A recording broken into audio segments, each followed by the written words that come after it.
Greetings, greetings, greetings. You are now tuned into the vault. Trust Christian own, have to control everything. Just want to thank you for tuning in live, listen to replay. Always appreciate everybody that tunes in live, listen to replay. So we know that we got a lot of long-term listeners, long-time listeners that listen to the podcast, and as well we got a bunch of new people that listen to the podcast. And so we're just gonna go ahead and talk about one of the topics that have come up redundant throughout the years, and it's just interesting, to kind of hear the thought process behind it as you all can hear the episode is or see the episode is about first generation trustees acting like beneficiaries. And this is, maybe a hard pill to swallow, whereas you, most of the time, most of the people that reach out to the vault, they're first generation trustees. It's just bottom line, people that reach out, they're first gen. So they're like, oh man, I won't get into this trust stuff, but they don't really know that they're not supposed to be the beneficiary. So they'll sit there and they'll say, "Oh, well, I didn't know that." Okay, well, we're here to address that on this episode. That some people say, "Oh, should I be the beneficiary?" And we'll let them know. Like, the whole goal is to not be considered the beneficial owner.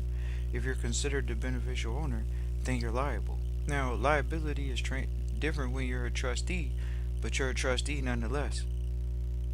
So we're here to talk about being a trustee, not talking about, oh well, am I the beneficiary and a trustee? A lot of people getting it mixed up. It's trustee training. It's not trustee and beneficiary training. It's trustee training so you can train your successors, your children, whoever else is going to manage the property after you're gone, so they don't make the same mistake that your family made if they are giving you property without being in the right position, being in the right type of position. Bottom line. So we got people that say, "Oh yeah, I didn't know I wasn't gonna be the beneficiary. Well, I'll make my children a beneficiary." Some people come in and say that immediately. "Oh man, I thought my children were gonna be the beneficiary because I wasn't gonna be the beneficiary. I was gonna be the trustee." Well, you are the trustee, but your children being a beneficiary puts them in a liable position. And, we sit in a room with people where we're talking about the estate tax and you getting taxable after 15 million. Okay? So if you, oh man, I'm under 15 million, I mean, clearly you know what you're talking about. You're not dealing with no liabilities. They're telling you that. That's generational estate tax. But if you saying, hey, I'm moving in a certain position where, we're gonna be passing more than 15 million along, and we gotta go ahead and get ahead of that. Correct. So you associate with the right people right now as well. And so when we have these conversations and we're saying, hey, if you want to get around that or get to that point and know, oh hey, I'm not gonna deal with this. Making sure even that state's passing along in the right position. A lot of people say, oh, I want to make sure it's passing along in the right position. Okay, you want to make sure it's passing along in the right position. So does that mean that you are acting like a trustee or are you acting like a beneficiary? And so it's interesting because it just comes down to that. Are you going to be the first generation trustee? A lot of people don't want to hear this is because it's, oh man, that means I'm not the beneficiary. I can't party hard. Well, we're going to go ahead and set the record straight for the trustees that listen to this, especially if you listen this long, because we know that you're wondering, oh man, is it as bad as it sounds? I don't want to be a trustee. It sounds like they got a job. I don't want to have a job and then I don't get to have no fun. I want to have some fun. I don't want to be a bored trustee. Okay. We would sit in a room, remember sitting in a room with our senior mentors, and they would say things straight up like, hey, just to let you know, we're gonna spend all the money. You'd be sitting there looking at them like, there's no way he's really saying this. There's no way they're saying this right now. Yeah, we're gonna spend all the money. How you gonna spend all the money? They would say this sitting in the meeting. Some people listen and say, oh man, your mentor didn't say that. Do you trust Christian? How does that make any sense? We have mentors that were in trust. And yes, they straight up said they gonna spend all the money. We're sitting there like, how you gonna spend all the money? And you a trustee, you supposed to be responsible. Now, Some people say, oh, there's no way they really did that. You don't really want to know. We got mentors for sure. Everything's in trust. Some things are in the foundation. First of all, nothing's going directly to their children. So you can't sit here and say, well, oh, if they spent all the money, they didn't leave anything to their children. They did leave things to their children. Once again, they just spent all the money they wanted to spend. They didn't hold back. Oh man, Trust Christian, you ain't gonna hold back. You're not holding back. Is you supposed to hold back? Is you gonna hold back? You ain't gonna hold back on the funds? You don't want to know what the mentors told us, because we telling you right now. The mentors told us, yep, we gonna spend all the money. You're like, man, that's crazy. So okay, they telling you this. What are you gonna do? You're gonna be a trustee. You're gonna be a trustee and say, okay, wow, how did that trustee pull that off? Or are you gonna sit here and say, oh man, that's not possible. We done sat in a room with trustees. He may not be a billionaire because they ain't spending all that money, but they dang gonna sure spending millions. Everybody's spending millions. That's just bottom line. The mentors are spending millions. They understand it's all business expenses. They're not doing what the average person is doing, going on vacations. They going on site visits. Oh no, Trust Christian, man. I gotta change all this stuff, man. I gotta become a trustee, man. I gotta record the meeting that I went to the another place. Like those the small things somebody's got to change in their lifestyle. It's like, oh man, I'm trying to beat the system. How you gonna beat the system? The system's set up on business. It's set up on profiteering. So that's what you gotta do. That's what the senior trustee is gonna do. They're gonna set themselves up as in the right way. They're not gonna say, oh man, it's the wrong way to do it. Should I do it this early? Ain't no when you should do it. Why? Cause that's the way the game is set up. So basically, it's like saying if you don't have the setup, quote unquote, then what are they saying? Essentially saying you're not even in the game yet. And people don't want to hear that. I've been working this hard, man, giving money away, blah blah blah. It ain't right. Look, ladies and gentlemen, we sit in a room, we just mentioned what they talking about, whether it's a state or otherwise.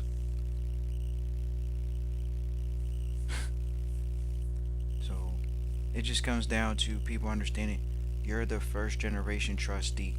We had mentors say they're gonna spend all the money. Somebody sitting and say, oh man, ain't no way they gonna say that. Well, they did.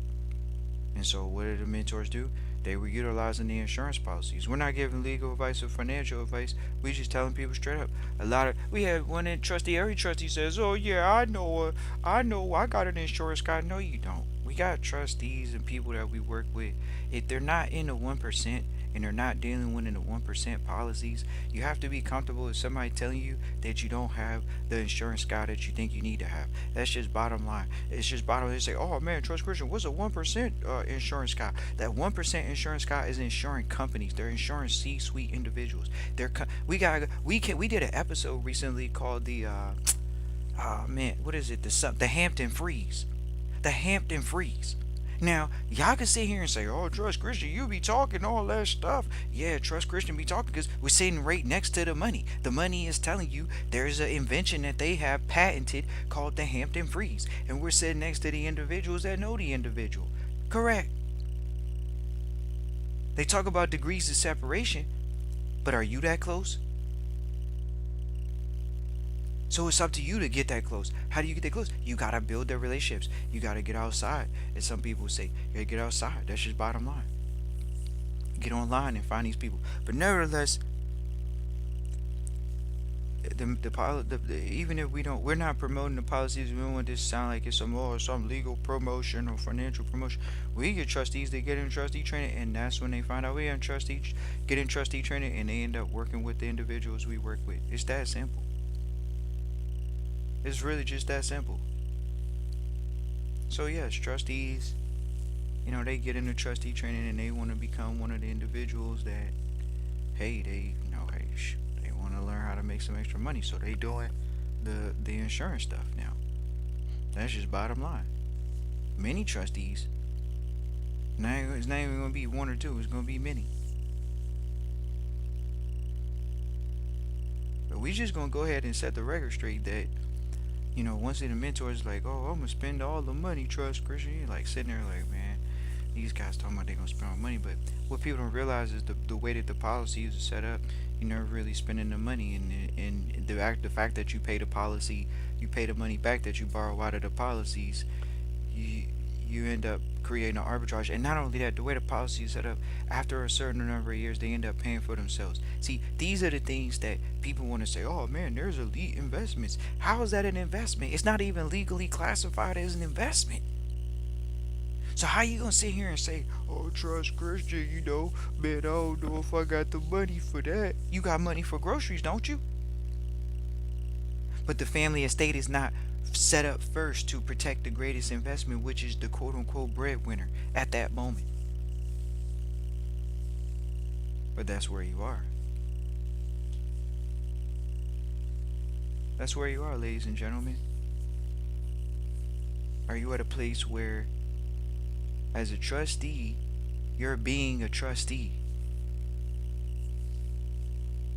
Are you being a trustee? No, oh, I'm being a beneficiary. Some people, oh man, I just want to. Some people say, oh, how did the senior trustee do that? First of all, they remember their loans out of the policy, so it's not even an income.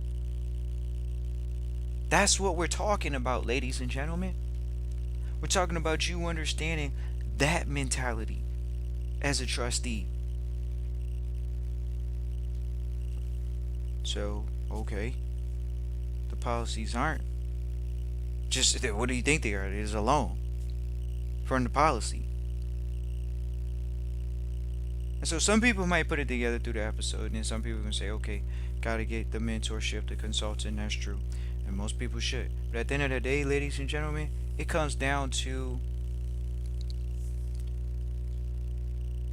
the mentality of, are you going to contribute to the trust, or are you going to be a beneficiary, which means you just receive? You're not really a giver, you're a taker. And this can be one of those things that the reality is the reality. Oh man, trust Christian, man, you putting it on me like that. What if I don't want to contribute? What if I just want to take a break? What if I want to pursue my dreams and think about some things and have some money come to me, and now you get to, some people, we seen this thing recently. We gonna go ahead and pivot real quick on this conversation. We got a side note.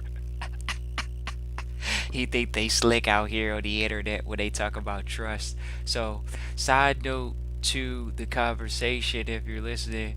So there's like, okay, there's this thing on the internet. These guys are like, all right, so you open up a trust, and then they try to say if you put the insurance policy in the trust, that's how much the trust is worth. So that's y'all with it so far. So we'll even stick to these kamikaze goofballs that try to say these type of things, and it sounds real good on paper. And it's like, oh yeah, so okay, the trust is valued at $500,000. So now the trust supposedly is valued at $500,000. Okay, so the insurance policy is valued at $500,000. So the trust supposedly valued at $500,000. Okay, so what you gonna do from there? Oh, now we're gonna go out and we're gonna create what? What you gonna create from that? The system we're in is in debt, not in credit. So what you showed is an asset on the books. We can have that conversation in the public. That's an asset on the books. It's not an actual debt. There is no debt. So then how are you showing that it can pay a debt and has a debt history? See, in America or in the States or in certain places, you have to show a debt history. So when they play the games with you, they trying to set you up for the shake 'em a bake in the booty call, if you will know what we mean over here, because that just sounds odd. Oh man, if you set up a trust and then you do that, and you put the insurance in the trust, and the trust is worth the insurance policy. But once again, we're in a system full of debt. That mortgage on the house is debt. Think about it. If you own the house outright, what benefit does that give you? It's not a passive income source, unless you're doing something out of the house or the property. So when people talk about this, we could talk about it, because there's a lot of people out here peddling and meddling, talking that silliness out here. People really risking their lives and really just taking unnecessary chances or really just risking money in the wrong direction. Oh man, I trust Christian. Somebody told me that if I put my I'm outside of the insurance. If you put a house in there, it's different, because the bank's going to come in and value that. What is the bank going to come in and value the insurance policy at? Let's have that conversation, because y'all the ones going to sit here and talk about getting a loan from the bank. So if you're going to get a loan from the bank, how's the bank going to value the insurance policy? You got to know that. Did you call them and find out? How about that? So you want to sit here and talk about, oh, the bank's gonna value the insurance policy? How about you call and find out, do they call? And people don't even want to hear that. It's like, oh, for real? Yeah. Just the only thing is, it's more to it than what you think, ladies and gentlemen. We're just gonna go ahead and set the record straight. So appreciate everybody for tuning in live, listen, replay. Always appreciate everybody for tuning in live, listen, replay. Feel free to reach out, Christian at trustchristian.com, Christian at trustchristian.com. Peace and joy.